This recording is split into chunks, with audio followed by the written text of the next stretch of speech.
માધવપુરના મેળાનો આવતીકાલે 27 માર્ચે પ્રારંભ થશે ત્યારે મેળાની તૈયારીને આખરી ઓપ આપવામાં આવી રહ્યો છે। જો કે મેળાના પ્રારંભ સમયે મુખ્યમંત્રી ઉપસ્થિત નહીં રહે તેવી સંભાવના છે। ભગવાન શ્રી કૃષ્ણ અને દેવી રૂકમણીના વિવાહ પ્રસંગ નિમિત્તે યોજાતો સુપ્રસિદ્ધ માધવપુર ખેડનો મેળો આ વર્ષે 27 માર્ચથી 30 માર્ચ દરમિયાન યોજાનાર છે। આ અંગે કલેક્ટર એસડી ધાનાણી દ્વારા પત્રકાર પરિષદ કરીને મેળાના વિગતવાર કાર્યક્રમની માહિતી આપવામાં આવી હતી। કલેક્ટરે જણાવ્યું હતું કે 27 માર્ચ સાંજે 6 કલાકે મેળાના ઉદ્ઘાટન પ્રસંગે વિવિધ મહાનુભાવોને આમંત્રણ પાઠવવામાં આવ્યું છે। મેળામાં સાંસ્કૃતિક એકતાના દર્શન કરાવવા માટે 540 કલાકારો પોતાની કલા રજૂ કરશે, જેમાં 270 કલાકારો ઉત્તર પૂર્વ ભારતના અને 270 ગુજરાતના કલાકારોનો સમાવેશ થાય છે। આ ઉપરાંત સ્થાનિક સૌરાષ્ટ્રના કલાકારોને પ્લેટફોર્મ પૂરું પાડવા માટે દરરોજ 30 મિનિટનો સમય ફાળવવામાં આવ્યો છે। મેળાના સાંસ્કૃતિક કાર્યક્રમનો ઉદ્ઘાટન સમારોહ તારીખ 27મી માર્ચે સાંજે 6 કલાકે થશે। સાંસ્કૃતિક કાર્યક્રમની થીમ વિકાસ પી સમૃદ્ધિ સે સંસ્કૃતિની રાખવામાં આવી છે। મેળા દરમિયાન દરરોજ રાત્રે ભવ્ય સાંસ્કૃતિક કાર્યક્રમો અને લોક ડાયરાનું આયોજન કરવામાં આવ્યું છે। કલાકારોને સોમનાથમાં ઉતારો આપવામાં આવ્યો છે, જ્યારે હસ્તકલાના કારીગરોને પોરબંદરમાં ઉતારો આપવામાં આવ્યો છે। તેઓ પૂર્વ પ્રેક્ટિસ પણ કરી રહ્યા છે। પીવાના શુદ્ધ પાણીની વ્યવસ્થા, medical facility, police control room અને જિલ્લા વહીવટી તંત્રનો સ્પેશિયલ કંટ્રોલ રૂમ કાર્યરત રહેશે। કલેક્ટરે ખાસ ઉલ્લેખ કર્યો હતો કે ખાસ કરીને 30 માર્ચે ભગવાનના લગ્ન પ્રસંગે ભીડ વધવાની શક્યતાને જોતા બ્રિજ પર રેલિંગ જેવી વિશેષ સુરક્ષા અંગે પણ વિચારણા ચાલી રહી છે। મેળા દરમિયાન આરોગ્ય વિભાગ દ્વારા સઘન આયોજન કરવામાં આવ્યું છે। જનરલ મેળાના ગ્રાઉન્ડ ખાતે મેળાના તમામ દિવસો દરમિયાન 3 પાળીમાં એક મેડિકલ ઓફિસર તથા 4 પેરામેડિકલ સ્ટાફ ફરજ બજાવશે। બહોળી સંખ્યામાં એકઠી થતી જનમેદનાની અંગે આઈડેન્ટિફાઈ કરેલ પોઈન્ટ જેવા કે માધવરાયજી મુખ્ય મંદિર અને બીચ, લગ્ન મંડપ, હેલીપેડ, આઈસી સ્ટોલ ખાતે, golden silver parking area, general parking area તથા જનરલ મેડિકલ લોન્જ ખાતે આરબીએસ કે તેની ટીમે વાહન સાથે મેડિકલ ટીમ તરીકે ફરજ બજાવશે।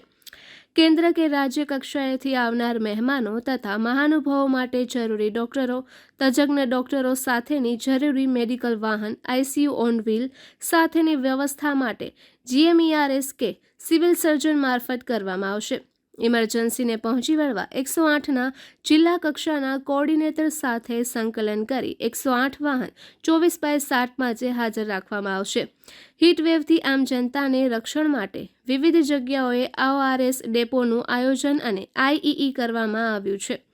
મેળા ખાતે ક્લોરિનેશન અને સેનિટેશન કામગીરી અંતર્ગત ટીમો બનાવી દૈનિક ધોરણે ટીમો મારફતે તેનું સઘન મોનિટરિંગ તથા સુપરવિઝન કરવામાં આવશે।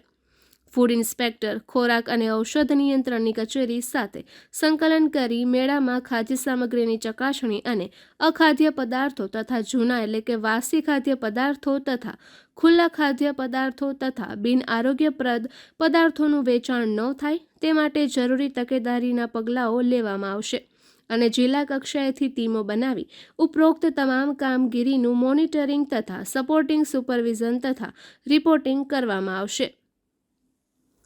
નિપુલ પોપટ, પોરબંદર ટાઈમ્સ। ભગવાન શ્રી કૃષ્ણ અને દેવી રૂકમણીના વિવાહ પ્રસંગ અંતર્ગત દર વર્ષે યોજાતો માધવપુર મેળો આ વર્ષે પણ 2026માં તારીખ 27મીથી શરૂ થઈ રહ્યો છે। તારીખ 27મી માર્ચથી તારીખ 30 માર્ચ એમ 4 દિવસ માધવપુર ખાતે મેળો યોજાનાર છે। તારીખ 27મી માર્ચના રોજ આ મેળાનો ઉદ્ઘાટન કાર્યક્રમ યોજાનાર છે। ઉદ્ઘાટન કાર્યક્રમમાં આદરણીય ગવર્નર શ્રી, માનનીય મુખ્યમંત્રી શ્રી, માનનીય નાયબ મુખ્યમંત્રી શ્રી, અન્ય મંત્રીશ્રીઓ ઉપરાંત નોર્થ ઇસ્ટના ગવર્નરશ્રી અથવા મુખ્યમંત્રીશ્રી, ભારત સરકારના મંત્રીશ્રી આમંત્રણ અપાયું છે। 27 તારીખે આમાંથી જે કોઈ મહાનુભાવ પધારનાર છે એની વિગતો આવતીકાલ સુધીમાં આપણી સાથે સ્પષ્ટ થઈ જશે। આ ઉપરાંત 28, 29, 30 આ તારીખે પણ મહાનુભાવો પધારતા હોય છે, જેની વિગતો પણ મળેથી આપને જણાવવામાં આવશે। આ મેળામાં જે વચ્ચે એરેના જેવું સ્ટેડિયમ બનાવ્યું છે એમાં કુલ 540 કલાકારો દ્વારા કાર્યક્રમ રજૂ કરવામાં આવશે, જેમાં 270 છે નોર્થ ઇસ્ટના કલાકારો છે અને 270 આપણા ગુજરાતના કલાકારો છે। આ ઉપરાંત 60 જેટલા તુરી બારોટ કલાકારોને પણ આમાં સમાવેશ માટેની અંતિમ તૈયારીઓ ચાલી રહી છે. કદાચ એ પણ સમાવેશ થઈ જશે. સૌરાષ્ટ્ર રિજનના જે આપણા સ્થાનિક કલાકારો છે એને પણ પ્લેટફોર્મ મળે એના માટે દરરોજ એ લોકોને પણ 30 મિનિટના પરફોર્મન્સ માટેનો સમય આપવામાં આવ્યો છે. લોકોને કાર્યક્રમની સાથે પણ સાંસ્કૃતિક ભાવના પણ ઉજાગર થાય એના માટે આપણે દરરોજ રાત્રે સાંસ્કૃતિક કાર્યક્રમ ડાયરો આયોજન કરતા હોય છે. એમાં પ્રથમ દિવસે તારીખ 27મીના રોજ ગીતાબેન રબારી આવનાર છે. તારીખ 28મીના બીજા દિવસે રાજ ગઢવી તથા મયુર દવે પધારનાર છે. 29ના ત્રીજા દિવસે શ્રી ઋષભ આહિરનો કાર્યક્રમ છે અને 30મી તારીખે ચોથા દિવસે શ્યામલ સબદ ગ્રુપ દ્વારા કાર્યક્રમ યોજાનાર છે. તો હું આપણા જિલ્લાની તથા આસપાસ વિસ્તાર તમામ લોકોને અપીલ કરું છું કે તારીખ 27થી તારીખ 30 દરમિયાન આ મેળામાં આપ ભાગ લો અને આપની શ્રદ્ધા ભક્તિ અને જે મેળાની મજા માણવાની આપની ભાવના છે એનો આપ લાભ લો. આ ઉપરાંત આપણે દર વર્ષે ક્રાફ્ટ સ્ટોલ પર રાખતા હોય છે. આ વખતે આપણે ઇન્ડેક્સી દ્વારા કુલ 80 સ્ટોલનું એક આખું પેવેલિયન બનાવાયું છે, જેમાં 40 સ્ટોલ છે નોર્થ ઇસ્ટના કારીગરો દ્વારા અને 40 સ્ટોલ આપણા ગુજરાતી કારીગરો, એમ 80 સ્ટોલ પણ ત્યાં 27-30 દરમિયાન યોજાનાર છે.